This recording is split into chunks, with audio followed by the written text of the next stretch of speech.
এই জন্যে আমি বারবার আপনাদেরকে মনে করে একটা কথা, আমার জীবন থেকে উপলব্ধি করি একটা কথা, যে একমাত্র আল্লাহ ছাড়া এই পৃথিবীতে এবং পরকালে আমাদের আপন বলে কেউ নাই। বাকি সবাই সবার স্বার্থের জন্য আছে।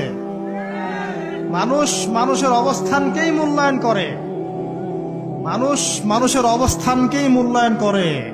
আল্লাহ রাব্বুল আলামিন আপনার ভিতরটাকে ভালোবাসেন। দেখেন, আপনি যখন নামাজ পড়েন নাই, আল্লাহ পাক কিন্তু আপনাকে ধ্বংস করে দেন নাই। আল্লাহ পরম করুণাময় আপনাকে হেদায়েত দিয়ে নামাজি বানিয়ে দিয়েছেন। জীবন অনেক পাপ করেছেন, ইনস্ট্যান্ট আল্লাহ পাক শাস্তি দিতে পারতেন, আল্লাহ পাক দেন নাই। আল্লাহ আপনাকে ভালোবাসেন, আল্লাহ আমাকে ভালোবাসেন।